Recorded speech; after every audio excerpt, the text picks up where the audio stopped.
Again, my name is Leila Nichols Springer. I am the president of the Olive Branch of Hope. And I just want to say a great big thank you to Jacqueline Cupid, the founder of Sister Sister. This session is a collaboration between the two organizations. We've been partnering for some time unofficially, but I think we are finally officially partners now. And so we are working on some projects together. I mentioned that I am the founder and president of the Olive Branch of Hope. Many of you have never heard of it, don't know what it is about, don't know what we do. So let me tell you a little bit about the Olive Branch of Hope. It's an organization that was founded in 2001. At the Olive Branch of Hope, we provide help and information to newly diagnosed individuals and their families who are seeking help and support at a difficult time after a diagnosis of cancer. We are concerned about the whole person, mind, body, and soul, not just the cancer. Hence this dual session tonight. We also have a very strong focus on individuals and families of African and Caribbean heritage who are often diagnosed at a much younger age than other ethnicities with a more aggressive form of the disease. By providing information and literature to them, we encourage regular screening as a preventative measure and emphasize a healthy diet. I might add that we not only work with women in Canada, but also in the Caribbean. We've been to Jamaica twice, and we've done seminars in Jamaica and also in Barbados. And I can't tell you how great the need is there and how much help is needed in those islands. Not only those islands, but there are other islands as well. A diagnosis of cancer is a frightening experience in itself, as one is plunged into the unknown and faced with a roller coaster slide of numerous emotions that can be very challenging. Living with cancer brings a level of anxiety that threatens the well-being of its victims. Today, the outbreak of COVID-19 has added to the immediate challenges brought to the group of most vulnerable individuals due to their immune systems being already compromised and putting them at greater risk of more serious outcomes if they should contract COVID-19. At the Olive Branch of Hope, we have always made the care and well-being of our clients our highest priority and want to continue giving the best support in order to minimize the impact and duration of the pandemic. In this new climate of overwhelming challenges and unprecedented stress and uncertainty brought on by the novel virus, the Olive Branch of Hope is helping to ease the strain by providing support, comfort, compassion, and care to those in need. We have learned the power of collaboration. I have developed several partnerships in our community to help us reach everyone in need. We are thankful for the partnerships with this special women's group, Sister Sister, led by Jacqueline Cupid, where many of our clients reach out to strengthen their faith, which is an important component of our services. This evening, we begin a four-part series to help us address the challenges mentioned earlier. We have several programs running in response to the COVID-19, and today we are pleased to have an outstanding executive coach help us support the women in our community who depend on us for support. May I add at this time that we are going to be circulating a survey, and what we would like you to do, if you want to participate in that survey, please put your information in the chat and you have a chance to win a grocery gift card. A grocery gift card for $75 is going to be to the winner of the person that, if all of you fill out the survey, we'll have to use a criteria in which to come up with the winner, but you do have a chance to win a $75 gift card for completing the survey. We are inviting all of you to make sure you attend all of the sessions, all four of the sessions, because then we have an additional gift for you, for those that attend all of the sessions. I'm blundering tonight, I don't know why. Without further ado, I want to introduce our very special guest speaker. Many of you have heard her before. She is just excellent. Her name is Lorianne Denal. I think I pronounced that correctly. Lorianne Denal. Lorianne holds an honors Bachelor of Arts in Psychology from York University in Toronto and a certificate of bereavement education from the University of Toronto. Lori is a certified life strategist, a sought-after speaker, and a writer who also leads a mentorship program, which is called Growing Women for Young Adult Ladies. She's also a daughter, a sister, a wife, and a stepmother. And in addition to her introduction, I also want to add one more thing that I want everyone to be aware of, and that is, in addition to completing the survey and returning it to us geez, why am I blundering tonight? I don't understand that. Anyways, forget that. Lorianne, it's all up to you. Good evening, everyone. Thank you so much, Sister Leela, for that warm welcome. Tonight, guys, we are talking about having a healthy balance during COVID-19. And so this is workshop number 1. And tonight in particular, we're going to be honing in on how to best manage our physical, mental, and spiritual well-being in the midst of this pandemic. So we all know the onset of COVID-19 has impacted us here in North America at the start of 2020, and it brought with it sweeping changes to life as we knew it. We were introduced now to grief on a massive scale and a global health crisis like most of us have never lived through before. But along with this disruption and the fear, chaos and hopelessness also ushered in, right? And so as we're approaching nearly a full year here in Canada in relation to COVID-19, it's imperative that we adopt sturdy coping mechanisms to help us for the long haul, because we don't know when this thing's coming to an end, but we want to be braced and prepared to deal with whatever comes. And so we want to be able to reclaim a sense of our well-being and move forward with effective tools under our belts. And so this series of seminars was designed with that in mind, providing you, the public, with strategies so that everyone can thrive even in the midst of these uncertain times. By focusing on what we can control rather than what is out of our control, we're going to be better positioned to maintain personal and relational health moving forward. And so let's start off here talking about the physical realm. Know that you are a spirit with a soul, which is your mind, your will, and emotions, who lives in a body. So we're going to address each facet of your makeup for a holistic perspective. So we know that physical distancing and the provincial lockdowns have caused us to be unable to socialize with friends and family as we've been accustomed to. Being in close proximity with one another now is all of a sudden taboo. And so physical contact has been diminished over this past year. It's even difficult to even read people's faces because we're all wearing masks. And so we know that the closures of public settings like gyms and houses of worship and community centers, even dine-in restaurants, and strong warnings from public health that we should limit our outings and our gatherings outside of our bubble, even our limiting our frequency of going to the grocery stores. It's left many people feeling isolated. And so let's talk about what we can manage within the physical realm to ensure that we are making the most of the tools that are at our disposal. Let's talk about sleep. Now, we know that sleep is essential. This is going to be almost kind of like self-care 101, but ride with me here, because what happens sometimes is in the midst of the chaos, we forget the basics. And so this is really a clarion call of let's get back to foundational things that God has really designed us for so that we can hone in on these things and really come out stronger. I love this quote that I found on sleep that talks about our lack of imagination is intimately tied to our sleep deprivation.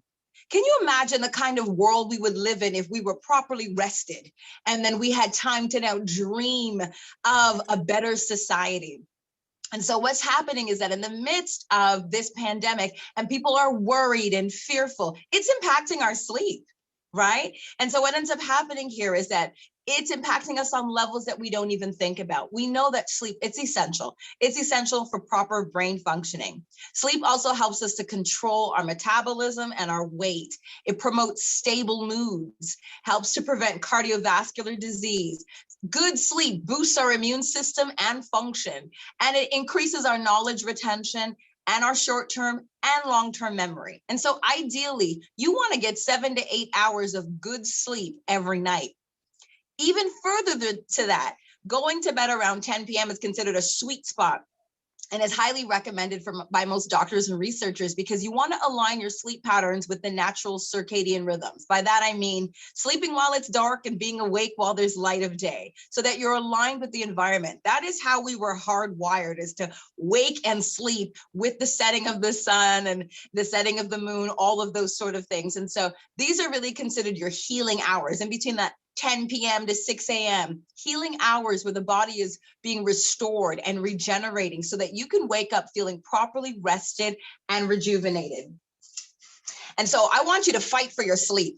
Fight for your right to get quality sleep by creating a bedtime routine that honors the priority that sleep holds in your life. And so you want to create an environment, even in your bedroom, that is conducive for deep quality sleep. And by that, I mean, you want to stop eating 2 to 3 hours before you go to bed, so you have time to properly digest your last meal, so your body's not doing that hard work when it's supposed to be resting. You want to turn off your TV and your devices, because that blue light that's coming from your devices, it's overstimulating the brain, and it's causing you to want to be wired to stay up longer. Stop the social media scrolling. It is time for bed. You do not need celebrity gossip top of mind when you're getting ready to go to sleep. You want to also ensure that you've got complete darkness in your room. It's dark outside. It should be dark in your room, so that your body is saying, okay, it's really time for me to rest now. If you need the help of even like a fragrance, like a pillow mist, there's like lavender and coconut water type pillow mist that will help to kind of set an atmosphere of, this is time to calm down and get ready for bed. And so whatever you need to do, whether you do an evening devotional routine or evening reading, you have some reading of a book that you want to do before you go to bed, or practicing some deep breathing. Maybe you have a nighttime guided meditation that you're going through, ensuring that your room is at the proper temperature, not too hot, not too cold, your sheets and your bedding or something that you're looking forward to, comfortable pajamas. Create an environment that is conducive for sleep, like your life depends on it, because it does. So keeping in mind with the physical realm, we want to talk about hydration here. Are you thirsty? What do you need to satisfy that thirst? Water, water, water, and more water. And so we all know that drinking water is the best liquid that you can consume. But truth of the matter is, most of us are not taking in enough of it because we think it's boring and it's unappealing. However, water is your best friend because it doesn't contain sugar, calories, or caffeine. And if you're going to try and get in the recommended 2.5 to 3.5 liters a day, it's going to require intention on your part. And so most of us just don't bother doing it because it's hard. I'm telling you, though, you want to stay hydrated in this season. Why? Because when there is all this chaos and confusion and reason to fear, drinking water, it has numerous health benefits, chief of which is really helping you to hone in your energy and your focus. It reduces headaches and migraines. It boosts your mood and your memory. It flushes out toxins from the body, from your kidneys and liver. It improves your complexion. You're looking for great skin? Drink more water. It promotes weight loss. It maintains regularity, and it carries nutrients and oxygen to your cells. It helps you dissolve minerals and to make nutrients more bioavailable so the body can use it. You need all of that and more working for you. In the midst of a pandemic, you want to make sure your body is in good working order. And so hydrate as much as you can, because only water can truly quench your thirst. When you think about coffee and alcohol, those things deplete from you, they take from you. Those are things that actually will dehydrate you, and you need to drink more water to circumvent the effects that those are having on you. And so just drink water, lots of it. And thirdly, when we're thinking here about the physical realm, think about exercise. Now, I know most of us don't love exercise, but by that I mean movement, some sort of daily, regular movement. Let's all do our diligence to incorporate it. Now, what's optimal? 20 to 30 minutes a day of moderate activity. We're not even saying go hard and join, Orange Theory. It doesn't have to be all of that. 20 to 30 minutes a day, 5 days a week. You can even take the weekend off and rest because it's part of just a good plan of weight management and maintenance. It also keeps your bones and your muscles strong. A brisk walk is even sufficient. If you can get in a 20 to 30-minute brisk walks, consider yourself done, that it's a good thing. And it's even better in conjunction with some weight training. Got some light weights in your house? You're watching TV? Do some barbell lifts, do some overhead presses. Part of that is just helping to keep your body in good working order. If you want to have quantity of life and quality of days, you owe it to yourself to move your body. Really moving your body is even just a way of honoring the fact that we have the ability to move. Oftentimes we take those things for granted until you lose mobility or you talk to someone who's in a wheelchair or who's walking with a cane, that all of a sudden you realize how much we take for granted the fact that movement is a gift from God, and we owe it to ourselves to take good care of this temple.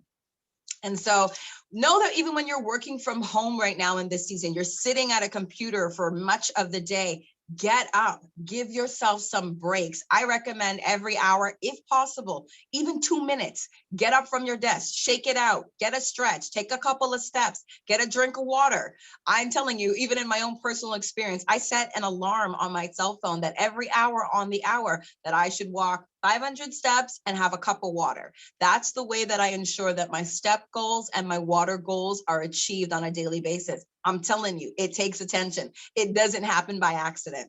And so especially you want to rest your eyes. Those of you working on computers all day, you want to rest your wrist, your neck. It's a lot on the body. And especially if you're working from home and you don't have like a proper office setup, you're sitting at your dining table or you're sitting on your couch or you're sitting on your bed. Those are not even ergonomic environments for you to be really working well. And so you want to make sure you're taking good care of your body because you owe it to yourself to do so. You are so much more than just the work that you're doing right now. You want to be in good health to be able to be available to do things for yourself, for friends, for family. And so you want to make sure that you are getting in that movement as much as possible. Consider having a standing desk if you have one of those fancy desks at your job or even one at home. So it gives you the option of sitting or standing throughout the day. And I would encourage you, mix it up. We do not want to have a sedentary lifestyle. Know that exercise, why it is so important, even in the midst of COVID, is that you want to be able to reduce any sort of feelings of depression and anxiety. And what exercise does for you is it releases endorphins, AKA your happy hormones. And those things are going to boost your mood and your brain function. You want that.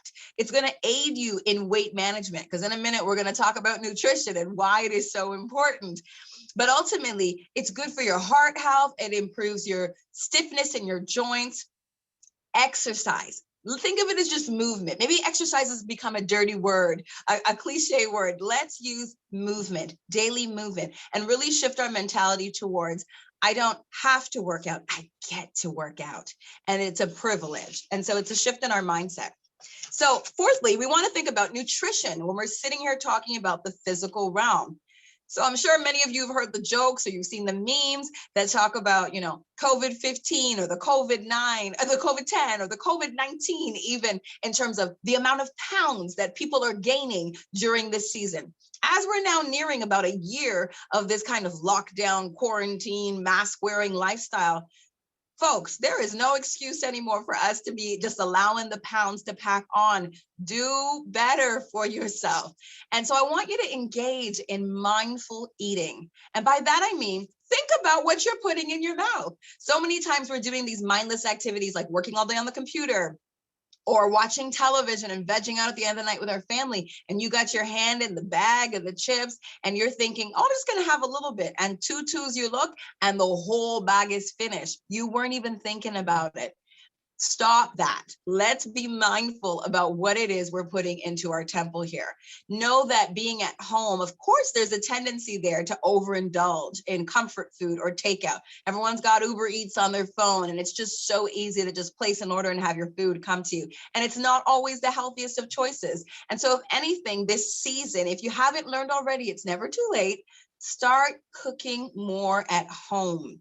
Take control over what it is you're ingesting. So this is a great time to look up recipes online, dust off your old cookbooks, look up things on the internet, turn it even into a family activity. If you've got your spouse or your children or you have your roommates in the house, say, hey, let's all come together and let's put together a nice meal that we can enjoy together. It's an awesome time as well to try out new and different cuisines from different cultures. But ultimately, you want to be able to nourish yourself with nutrient-dense whole foods. I encourage you, eat the rainbow. When you set up your plate, you should have a little bit of purple and green and orange and yellow and red. Eat the rainbow, because then that's how you know you're getting a wide variety of nutrients and vitamins. But ultimately, you want to eat food that's going to be fueling your brain and your body, that's in line with your overall health goals, right? And so remember, when it comes to temptation, if you don't buy it, it's not in your house to tempt you. You control ultimately what you bring into your kitchen and what you stock your pantry with. And so keep that in mind when you're thinking that, oh, temptation is abounding everywhere. It's not so much. It's that you've allowed that to come into your home. Make some different choices. Pick up some different types of snacks so that you have variety to choose from. Make use even of herbal teas any time of the day, because they do work to create a sense of calm. Having a good cup of chamomile or peppermint before going to bed is a good way to kind of incorporate that into your evening sleep routine, but a way of also just kind of signaling to the body, we are slowing down and calming down for the night. We are shutting this thing down. And even with your limited visits to the grocery store, I know many of us are cautious about not going too frequently, trying to minimize exposure to the outside world. Consider delivery services, meal prep services, things that are going to come right to your doorstep. And even for those of you that when you do go, consider doing a major haul. Stock up your pantry. Now, we're not talking about hoarding so no one else can get. But what I'm saying is fill up, get a little bit more than you normally would to kind of minimize having to go back so soon. And so you want to stock up your pantry with dry goods, beans, legumes, lentils. If you're into canned food, having all of those things, all of your staples, your pasta sauce, your dry pasta, all of that on hand. And then you want to also fill up your freezer with frozen produce, which is just as good as fresh. So get all your vegetables and your fruits. If you're into making smoothies or you're steaming veggies, buy lots of that stuff. That stuff's $3 or $4 a bag. That is a great thing to fill your freezer with. And then for those of you who eat meat, stock up on your meat so that you're not having to go back every week and pick these things up. And so I want to leave you with this acronym called HALT. When you have these extended periods of time at home, it's easy for us to just be rummaging through the kitchen and snacking. We find that we're going to the fridge way more often than we would if we were out working at the office. And so ask yourself, HALT stands for, am I hungry? Am I angry? Am I lonely? Or am I tired? Ask yourself before you grab a snack from the fridge, from the freezer, from the pantry, HALT. I want you to stop and think, am I actually hungry? Or am I up in my feelings about something? Am I angry about something? Did I have an argument with somebody and I'm just trying to fill the gap? I just want to feel good. Am I feeling lonely? Which is a common feeling in the midst of this pandemic, is that we're feeling isolated, even sometimes within our own homes. Everybody could kind of be in their own rooms and spaces. Am I lonely and I'm really just eating out of boredom? Or am I tired? Like I actually just need to have a cup of tea and go to bed and stop the foolishness. I don't need a snack. I'm not hungry. I just really need to go to sleep and I'm trying to delay the inevitable. It will save you. Trust me. And so we've covered here now the physical realm. But tonight, like I said, we're talking about physical, mental, and spiritual. So let's move on to the mental. What is happening now in our mental state? So know that your mind state is part of your soul realm. And that encompasses your will and your emotions. And so if we want to manage this pandemic well, you're going to need to pay attention and support your senses. Okay, we're going to talk about the senses that God has given us here to really be able to experience this world around us. And so how can we use these senses now for good? And so know that what it is that you believe, it's what you will feed. And ultimately, it's going to be what you conceive. And so I need you to be mindful about what it is you're giving birth to, because it all starts in the mind. So let's talk about rest. Now, you see, I differentiated rest from sleep because it's two different things. Sleep is like you actually getting your Z's in the overnight, but rest is a state of being that can happen at any point in time in the day. A quote that I found from this blogger that I love named Trisha Hersey. She says, rest is not some cute little luxury item that you grant to yourself as an extra treat after you've worked like a machine and are now burned out. Rest is our path to liberation. It is a portal of healing. It is a human right. Wow. That is quite the mind state. And it's actually pretty countercultural to how we've been going about life here on this North American grind. And so know that you need to have intentional times of leisure built into your schedule. So whether leisure for you entails reading or singing or playing an instrument, for some people it's baking a cake or laughing with your children, swinging in a hammock in the summertime, of course, and listening to the wind in the trees, whatever it is that brings you joy that you have classified as being a non-stressful activity, do that and do more of that, because there is an appropriate time, believe it or not, for Netflix and naps. And I encourage you to schedule those things without guilt. How many times have you found yourself on the weekend sitting down and binge watching some TV or just relaxing on the couch, and your brain is going saying, you should get up, you should get up, you have something that you need to be doing. We're so addicted to so-called productivity that we won't even afford ourselves the privilege of resting. Learn to turn off that guilt monster and say, no, no, no, no, no, this is good for me. This is restorative for me. I need to engage and indulge in this. Right? And we're not talking about in excess. I think everyone's always worried about being classified as being lazy. That's not it. Rest is a form of self-care. And so I want you to embrace it, not run from it. Know that your productivity, it lessens the longer that you work. And especially when you haven't provided yourself with adequate brain breaks and rest periods, because those things ultimately spark your creativity, which will serve you well the next time you're working. So you see here the cycle of rest. It's really going to help you in the long run. So schedule it and make it non-negotiable, just like your work is. So under the mental category here, let's talk about assessing your load. I want you to keep it real, real, real with yourself when you are looking at what it is that you have on your plate. Is it too much? And more than likely, the answer is yes in this day and age, because there is so much going on. Priorities have shifted and people are really juggling more than they bargained for. And so I want you to get comfortable with saying no to the glorification of busyness. We live in a culture where everybody is busy, busy, busy, busy. And it's almost cool and in trend to say how busy you are. People are running at this frenetic pace. And I want you to stop and challenge yourself to say, is that what I really want for myself? Is that reasonable for me? And why am I buying into this? If this is the way of the culture, why does it have to be that way for my personal life? And so we live right now in a time where everybody's hustling and grinding. Everybody's got a side hustle and got something else on the go. And they're saying, you know, I've seen some memes that were kind of really destructive. They sounded inspirational, but they were kind of destructive at the beginning of this time of COVID, where they started saying, for all of you people who said, I want to do this and I want to do that and I want to launch this business and I want to start this, and you didn't get it done during COVID, you just didn't want it bad enough.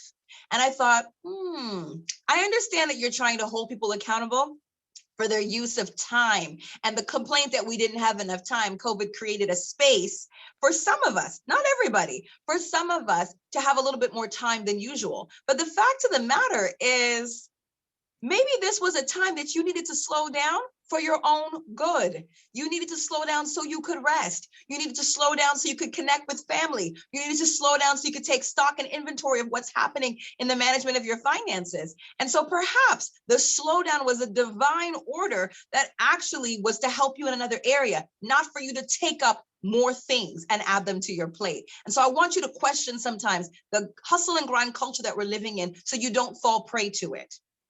Any lifestyle that's going to lead you to feel overwhelmed and anxious and feel like you're not enough needs to be challenged, needs to be questioned, and potentially dismantled and removed from your life. So I want to encourage you, move at a manageable pace, one that can be sustained over time, and one that empowers you to feel as if you are in control of your schedule and your priorities, because you are. Everything that you have going on in your life right now, in some way, shape, or form, you chose it. There's very few things that you have to do. Everything that you have going on was a choice. And so when things begin to feel too much, you also get to choose to pull back and to let some things off of your plate. And so I want to encourage you, make use of that. Make use of the power that you have to be able to say, you know what? I am filled to the brim. I can take another thing. Some people will say, I'm so full, I couldn't take a message. Know that maybe that is time to let some things go. And so I want you to set healthy boundaries. And I stipulate here boundaries instead of walls, because a lot of times we get frustrated and resentful about things and we erect walls. And that's not helpful, because walls keep out not only the bad, but the good. You want to have boundaries where there's flexibility and permeability for the good to still get in, but for you to also create some structure around what works for you and what doesn't work for you. And so be very vigilant about your time, so you protect your home and your personal life from your work obligations. For those of you who are working from home during this season, you want to make sure that work is not going to consume your evenings and your weekends. So you want to be sure that you're getting your work done in the time that has been allocated, but not in such a way where it is now seeping into other areas of your life that are really supposed to be sectioned off for other uses. Employ the use of the word no. It is a complete sentence. Trust me. It is very powerful when you recognize the power of no. You do not always have to provide an explanation for why you can't or why you don't want to do something. Try using I don't have capacity at this time for that. And leave off the sorry, because you're not sorry. You are stating, this is what works for me, and I'm not going to make an apology about that. Because oftentimes we feel badly when people ask us to do something, we feel obligated. But if we say yes to the obligation and now we're resentful about it, it really wasn't in our best interest. And perhaps we really should have just said no from the outset. So let's be honest about not over promising ourselves and overextending ourselves in ways that later on hurt us and cause us to be embittered, right? And so I want you to minimize distractions in your life. And by doing away with this myth of multitasking, you do know that multitasking is a myth. You think you can do 4 things at the same time and do them well. Not so. The brain was not designed like that. And so stop trying to drive and text or cook and do schoolwork with your children all at the same time. The fact of the matter is you need to recognize that you can only give yourself fully to one thing at a time. So it is better for you to focus on that one thing and do it well so you can get on to the next task. There's no point in doing 2 things simultaneously and doing both of them poorly and it taking you more time to do so. Trust me, you do a lot better when you have a quick succession of moving from task to task rather than trying to juggle multiple balls at the same time. And lastly, under this idea here of assessing your load, I want you to think about practicing being present. Slow it all the way down. I say in my own life, I'm living my life at the pace of grace. Slow it down. And so when you are being present, one of my mentors says, be where your feet are. That's a real clear physical reminder for you to keep you just focused. As where are my feet? They're attached to my body. So I need to be here in my body. We're not having out of body experiences where we're running so much that we're feeling discombobulated. We are disconnected. You want to be present with yourself, with what you're feeling, with what you're thinking in any given moment. And so I want you to really begin to practice. Stop lamenting about the past because you can't go back and fix it, and stop worrying about the future because tomorrow hasn't even happened. So what are you fretting about? Be present. Those other activities, they're futile. Fussing about the past, worrying about the future, those things will just hem you up. Instead, give yourself fully to that which is before you, the present, which is a gift. So after now we have assessed our load, we want to now look at what are some stress relievers that we actually have access to. This is where I really want to empower you. Make use of these things. And a lot of these things don't cost you anything. They're free. These are things that you have access to in your home that you're not even necessarily thinking about. These are just decisions that you need to make. And so I want to encourage you that you've got help right at the end of your fingertips here. You got help right in your house. I want you to manage your media consumption. Because in this age of fear and terror and feeling like we're living in the midst of some apocalyptic movie like Contagion, you got to be extremely discerning about what you're taking in through your ear and your eye gates. These are the portals to the soul. You're letting stuff in through the things that you're reading, the things that you're listening to, the conversations that you're keeping with people. That stuff is all food that's coming in. It's mental food that's coming in. And that's what's really forming your opinions, your beliefs, your fears. We got to be careful. So know that you get to choose. You don't have to watch the news. If you're reading articles or you're scrolling on social media and stuff is aggravating you and agitating you, stop. Stop taking it in. Maybe it means that you need to minimize and play around with some of your features on social media here. Spend less time on Instagram and Facebook if it's not serving you well. If you come off of it and you don't feel great, or you're feeling now anxious, you need to check that and say, you know what? I need to minimize some of that stuff. Sometimes you need to take a whole sabbatical and just fast off of the social media altogether because it's not serving you well. Do not waste precious hours of your life mindlessly scrolling, watching other people live their life and watching people quarrel, and the comment section on half of these things is so disturbing. It doesn't serve you well. Be mindful about those things that you're taking in. So if these news channels and these media outlets and these articles are heightening your anxiety, increasing your worrying, making it difficult for you to sleep at night, simply stop ingesting it.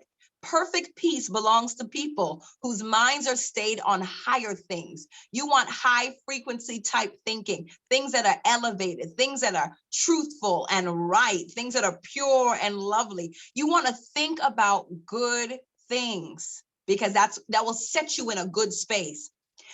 Hey, how about a novel idea? Screen your calls and your text messages. If you don't have sufficient bandwidth at that moment, guess what?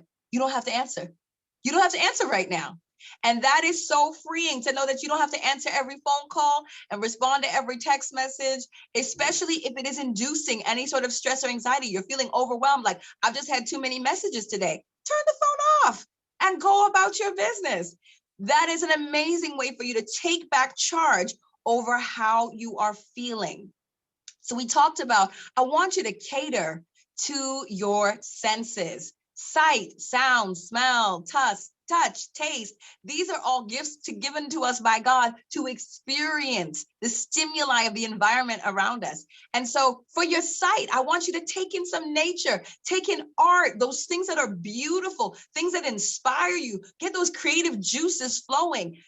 A feast for your eyes. Take those things in. It does wonders for your soul, for your mind, for your scent. Burn candles. Use aromatherapy diffusers with essential oils, something to set the ambiance and the atmosphere of your home so that you feel at ease and at calm. We all have different scent profiles of what that stimulates for us. Pick something that is soothing that you want to fill and surround your home with. For your ears, you want to listen to relaxing and uplifting music or podcasts or conversations. For your taste, you want to savor your food, chew your food, actually taste it, season your food, tantalize your taste buds. God gave us these things to enjoy. Food is not just for nourishment, it is also for pleasure. Indulge in that pleasure. This is a great time now to expose yourself to new and fresh taste experiences. I want you to widen your palate. Try out new fruits and veggies that you've never tried before. And for touch, I know in this season, there's been so much distance, but saints, I want you to know that ultimately, for those who are in your bubble, if you are privileged to still live with family or friends or roommates, or you have people that are in your insular bubble that you're doing life with, even in the midst of these lockdowns and restrictions, hugs are life-saving. Hug a loved one in your bubble. Hugging actually relaxes muscles. It relieves tension. It releases dopamine and serotonin and oxytocin. I'm telling you, it boosts your mood. It lessens the impact of depression and anxiety, and it lowers your blood pressure. Y'all, if we knew that hugs could save the world, would we not be using that more often? Hug somebody in your bubble. And they say a good 20-second hug. Oh, you'll get all of that. You'll get all of that and more. And so know that you have tools in your arsenal already at your disposal when it comes to the mental power that you can have over COVID. That you do not have to be run over with these feelings of overwhelm and anxiety. Even when the whole world is going crazy, you don't have to be. And so let's move on finally here to spiritual. We're talking about fortifying your spiritual well-being in the midst of a pandemic. And so we know in light of the restrictions on public gatherings, many of us have not been able to access our houses of worship in the traditional sense of like physically going for a service.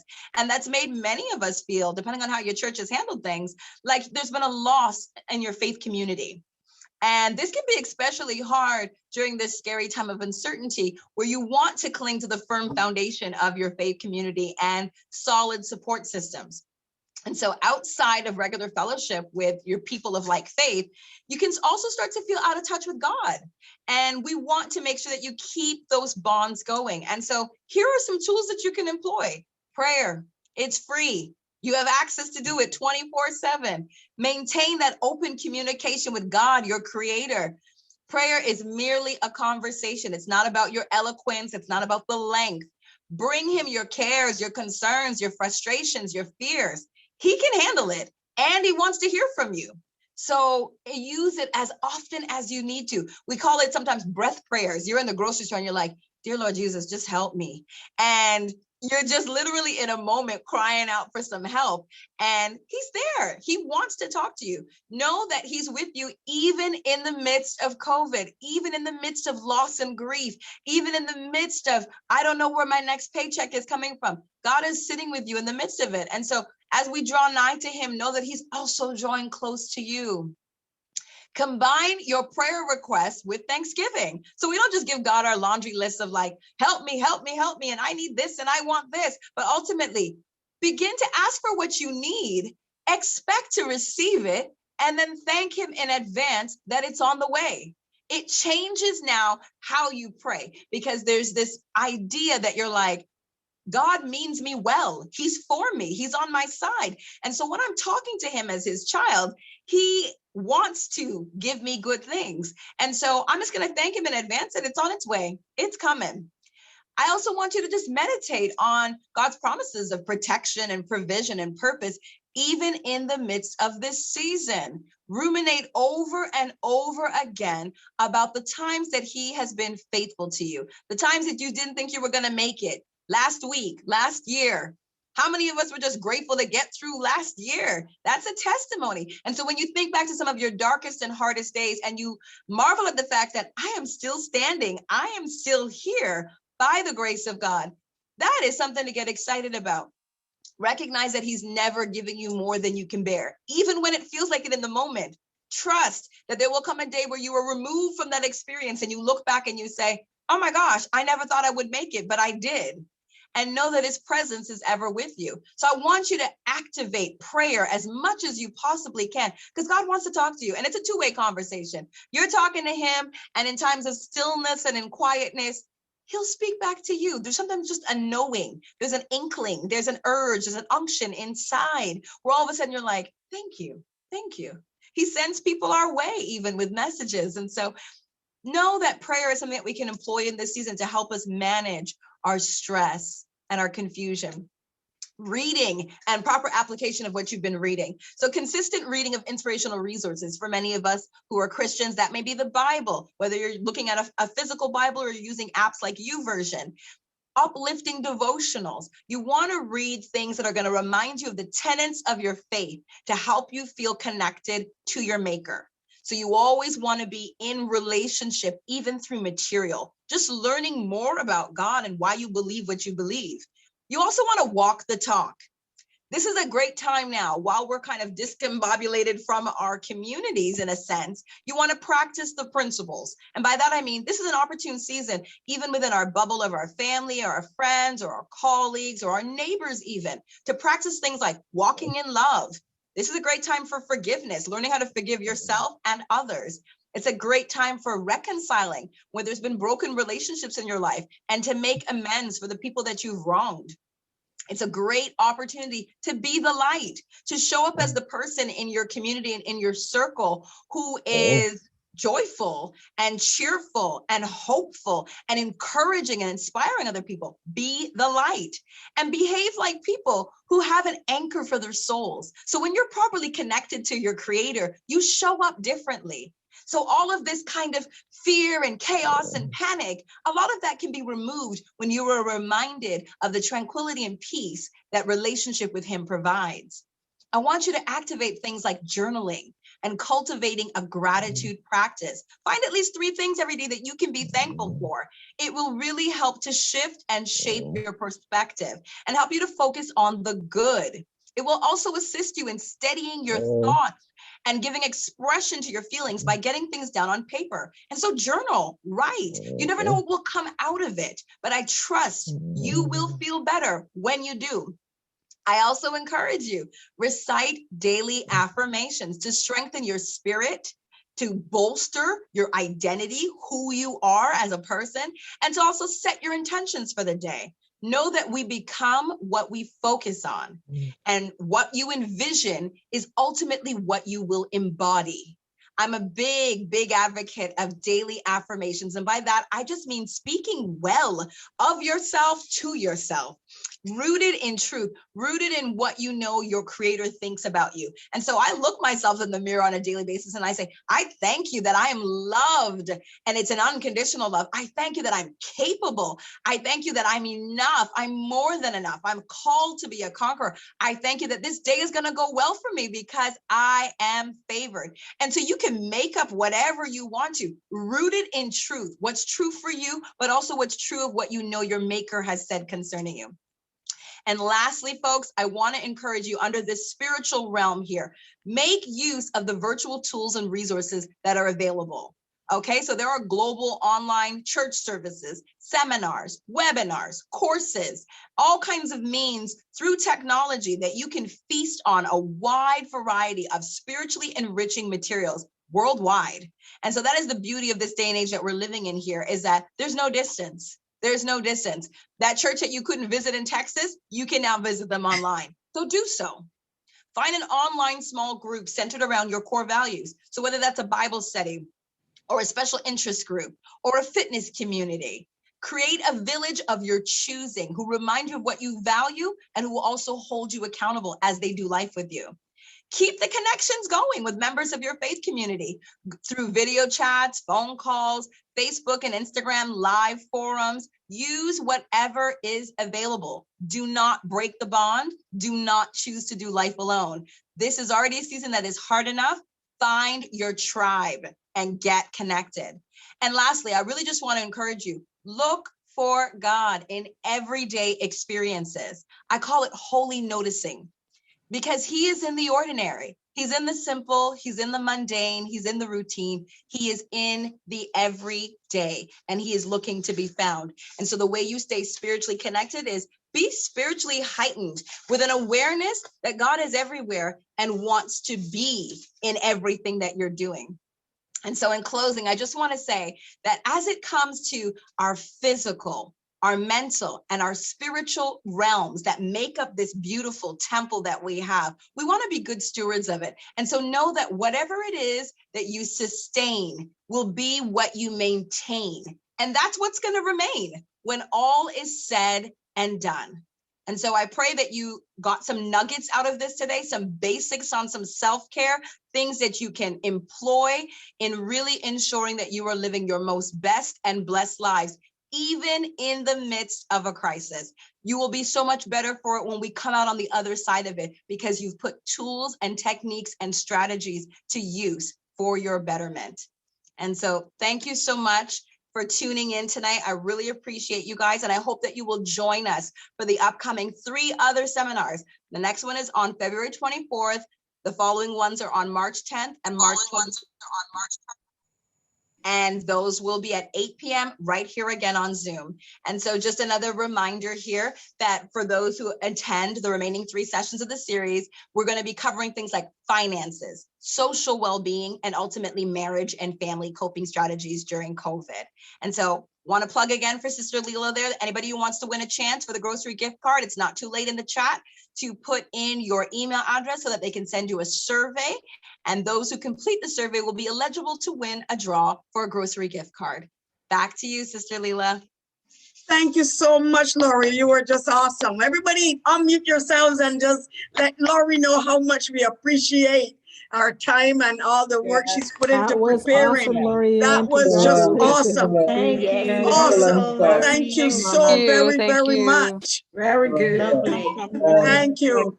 I told you at the beginning at the Olive Branch of Hope, we don't only deal with cancer. We deal with the whole person, not just talking about cancer and what it does to us and all of that and making us feel depressed. We look at everything that has to do with an individual and what they face in life. So thank you all so much for being here. Thank you, Lori. You were fantastic. Now, just before I bring back Jackie, if anyone has any questions for Lori, please, now is the time. And please unmute yourself, ask your questions. We only have a few minutes for that because we don't want to keep you too long. If you're like me, I'm not a night person. That's probably why I'm blundering the whole night. I go to bed at 6 o'clock. So if I'm up after that, you know I'm late. So do you have any questions at all? Anybody? She was thorough, wasn't she? Okay, with that, I want to thank you all so much. And I want to also acknowledge our sponsors. It was United Way that sponsored this series of life-changing sessions. And I really want to acknowledge that tonight. Thank you again, Sister, for partnering with us at the Olive Branch of Hope. And I really appreciate all of you that attended here tonight. We are quite a number of you came. The one thing I would like to know is if you are joining us tonight from another country. If you are, please jot it into the chat so that we know that you joined us from wherever it is you joined us from. I said earlier that we do work with women in the Caribbean, Jamaica, Barbados, and we were looking at Grenada, and COVID stepped in and kind of interrupted that. So our next trip is going to be to Grenada to help the women there that has been diagnosed with cancer. So again, thank you so much, Lori. You did a fantastic job. And with that, I will say good night and pass it on to Jackie.